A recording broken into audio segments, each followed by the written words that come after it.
Quelles sont les principales difficultés du parcours? Écoutez, le parcours est, je l'espère, un parcours comme les autres et standard et auquel s'attendent les cavaliers, puisque en fait, ce qui est quand même intéressant, c'est quand les gens s'engagent dans une épreuve, ils savent à peu près à quoi s'attendre. Donc c'est un parcours de 3. Vous voulez parler de tous les parcours ou plutôt du 3 étoiles en Plutôt fait? du 3 étoiles? Donc oui, voilà, le 3 étoiles. Bon, mais d'abord les cavaliers qui s'engagent pour la plupart connaissent le terrain de Jardy. Ils savent que c'est un terrain qui est un peu plat de configuration. Donc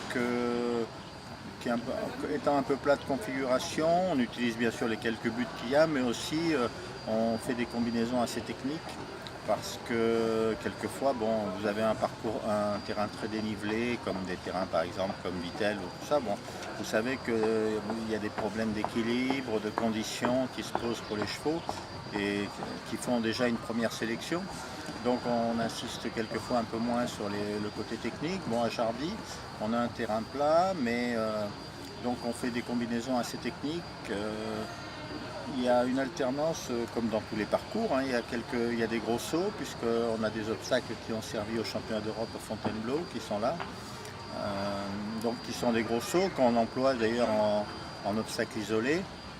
Et puis après on a conçu des combinaisons. Il y a une entrée de guet qui est assez difficile puisqu'il y a un gros saut avant et derrière les cavaliers doivent négocier une courbe et un obstacle étroit pour rentrer dans l'eau. Donc il faut être assez précis dans tout ce qu'on fait. Voilà, on demande de la précision de la part des cavaliers sur des combinaisons qui sont soit associées à une pointe, soit associées à une entrée de guet, soit associées à un étroit. Après leur avoir en général mis un gros saut ou un contrebas ou un gros cube comme c'est avant une grosse maison avant d'entrer dans le guet.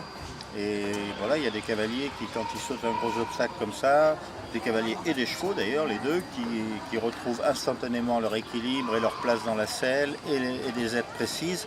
Puis il y en a d'autres qui sont un peu, entre guillemets, qui sont un peu plus en vrac derrière un gros saut, et ceux-là, ils ont du mal à négocier avec précision la combinaison. Et pensez-vous que le temps va être déterminant? Oui, en général, oui, à Jardy, le temps n'est pas facile à faire et oui, le temps va compter, je pense. D'accord.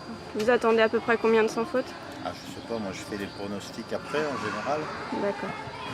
Merci beaucoup.